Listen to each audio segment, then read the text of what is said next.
આગળ વધીએ અખાત્રીજના અવસર પર ખેડૂતો માટે સારા સમાચાર સામે આવ્યા છે। આ વર્ષે ગુજરાતમાં સરેરાશ સારો વરસાદ રહેવાની શક્યતા છે। આગાહીકાર અંબાલાલ પટેલે મહત્વની આગાહી કરી। આ વર્ષે ચોમાસું વહેલું બેસી જવાના સંકેતો મળ્યા છે। 24મી મે સુધીમાં અંદમાન નિકોબાર ટાપુ પર ચોમાસું બેસી જશે। દક્ષિણ ભારતમાં આ વર્ષે વહેલું ચોમાસું આવશે। ગુજરાતમાં મૃગશિર નક્ષત્રમાં ચોમાસું બેસી જશે। ગુજરાતમાં જુલાઈ અને ઓગસ્ટમાં સારા વરસાદની શક્યતા વ્યક્ત કરવામાં આવી છે।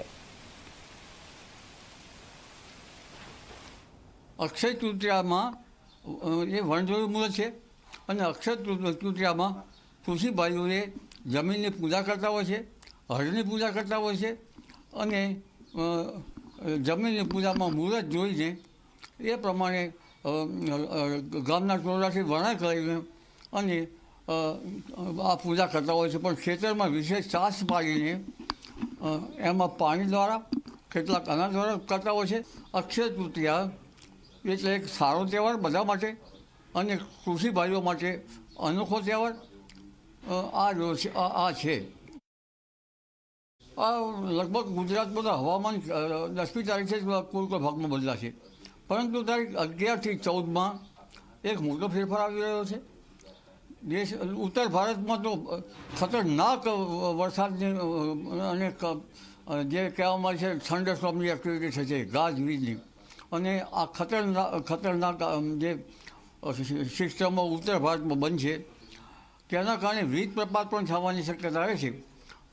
જેની અસર તળે ગુજરાતમાં તારીખ 12થી 14માં પ્રી મોન્સૂન એક્ટિવિટી થશે અને ગુજરાતમાં પણ પ્રી મોન્સૂન એક્ટિવિટી જબરી થવાની શક્યતા રહે છે।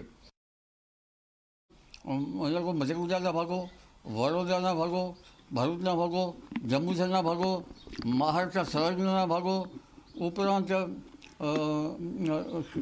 સાબરકાંઠાના ભાગો, ખેડબ્રહ્માના ભાગો, પંચમહાલના ભાગો, દાહોદ લીમખેડા ગોધરાના ભાગો, અરવલ્લીના ભાગો અને કચ્છના કેટલાક ભાગોમાં તારીખ 12થી 14માં ભારે લગભગ પવન સાથે, આંધી સાથે અને વીજ ગસ્ત સાથે પ્રક્રિયા શરૂ થવાની શક્યતા રહે છે।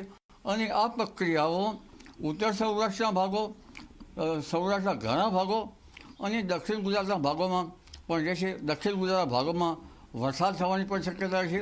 એટલે આંધી વંટોળનું એક જબરદસ્ત જે ગતિવિધિ છે તે આવી રહી છે।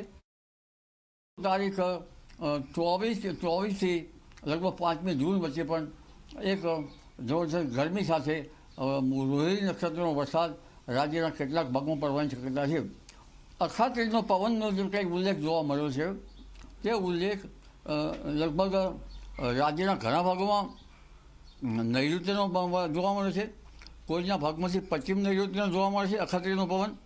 અને આ પવન લગભગ રાજ્યના જુદા જુદા ભાગમાં નૈઋત્ય અને કોઈ ભાગમાં પશ્ચિમ અને ક્વચિત કોઈ ભાગમાં ઉત્તરના વાવર મળેલા છે અને ગુજરાત સિવાય કોઈ ભાગમાં દક્ષિણના પવનના પણ વાવર મળેલા છે। એટલે આ અખાત્રીજના પવનના લીધે જોઈએ તો આ વખતે ચોમાસું વહેલું આવવાની શક્યતા રહે છે। નૈઋત્યના પવનથી ચોમાસું વહેલું આવે છે। અને હવે વાત કરીશું અક્ષય તૃતીયા વિશે।